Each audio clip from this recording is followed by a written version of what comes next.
Magandang araw mga kaibigan. Pag-usapan natin ngayon ang post ni Secretary Juan Ponce Enrile tungkol sa plano ng ilang grupo ng OFWs na Zero Remittance Week. Ang unang nag-react nito si Jose Claire Castro na sabi niya, huminahon lang tayo, mag-isip-isip dahil hindi lang gobyerno ang maapektuhan, pati pamilya nyo. Ay appeal. Nanawagan siya na kung pwede mag-isip-isip daw ang mga OFWs, yung consequences, yung magiging epekto pag hindi kayo magpadala. O ito, Secretary Juan Ponce Enrile, meron din siyang babala, reminder, babala ba o ano? Binanggit pa nga niya ang Congress. Baka may gagawin ng Congress na hindi maganda para sa OFWs. Okay basahin ko. This is a humble, unsolicited reminder to our social and political leaders.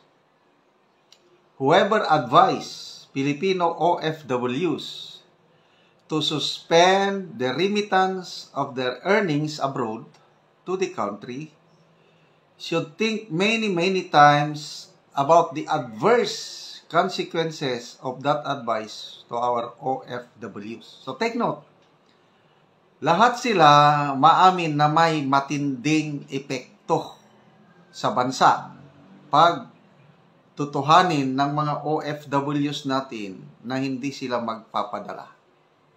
Adverse effect. Kaya nga si Jose Claire Castro, nag-appeal na siya Yung dating matapang na bardagulan, uminahon lang tayo, mag-isip, pamilya nyo, maapektuhan din. So ito naman, Secretary Enrile is, think many times about the adverse consequences of that advice to our OFWs. Ang pagkakaintindi ko dito, opinion ko lang, parang hindi sariling desisyon ng mga OFWs yung hindi magpapadala. Para bang may nagsulsul sa kanila. Kaya sabi niya, advice. Whoever advise Filipino OFWs. So, meron bang nanulsul sa inyo, mga kapatid nating OFWs? Sumagot kayo mag-comment kung may nagsulsul. Kasi yan ang hinala ni Secretary Enrile. Sinulsulan kayo para hindi magpadala. Okay, ito. As I said before, sabi niya, for every action, there is always a possible counteraction. Yes, of course. If such an advice is followed by some OFWs, what will happen? Yun, ito na. Bantayan niya. What will happen should Congress, for instance, retaliates and cancel or also suspend the tax privileges of the OFWs that follow the advice? Anyway, ano man lang sa kanya, para bang senaryo lang. So in a way, mag-isip kayo mga kababayang OFWs. Baka daw gantihan kayo ng mga kongresista. I-cancel ang tax privileges ninyo. Okay? The OFWs, sabi niya, are income tax-free on their earnings abroad. Baka daw, pag ituloy nyo yan, hindi kayo magpadala, later on, ang mga kongresista, magpataw na ng buwis, mag-income tax na kayo. Okay? Mag-isip daw kayo. They do not pay travel taxes. Baka later on, magbayad na kayo ng travel tax. They do not pay airport fees. They are exempt from the documentary stamp taxes on their remittances. And they are also exempt from filing income tax return. Ang dami nyo daw mga privileges So mag-isip kayo. Mawawala daw. Baka daw mawawala itong mga tax privileges nyo kung ituloy nyo na hindi kayo magpapadala. So, ina-explain ko lang para mag-isip-isip naman kayo. In addition, they have passports to be able to work as OFWs. Anong ibig sabihin? No? Baka i-cancel ang inyong passport? Ganun ba yun? Congress granted these privileges to them by laws enacted by it. I earnestly suggest to our OFWs to study carefully that advice to them before they get burned by it. Nako, baka masunog daw kayo kung sundin nyo ang advice. Yan ang tanong ko. Meron bang nag-advise sa inyo nga politiko?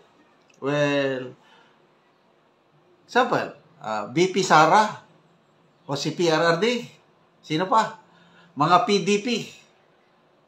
Sila ba ang nagsulsol sa inyo na huwag kayong magpadala? Kasi yun ang pagkakaintindi ko, opinion ko dito sa post ni Senator Enrile. Sinulsulan daw kayo. Okay, so magbasa tayo ng mga comments.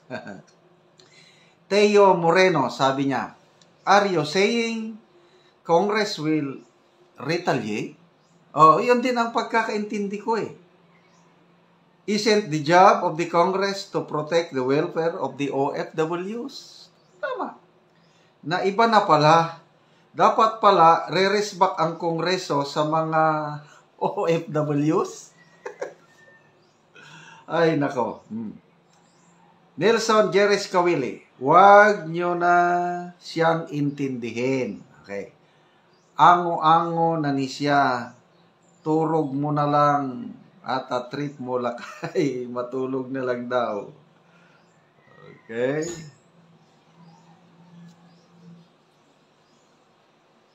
Sharon Rose Dacera, you started as suffer already. Back to you lang yang ginagawang ganti sa inyong mga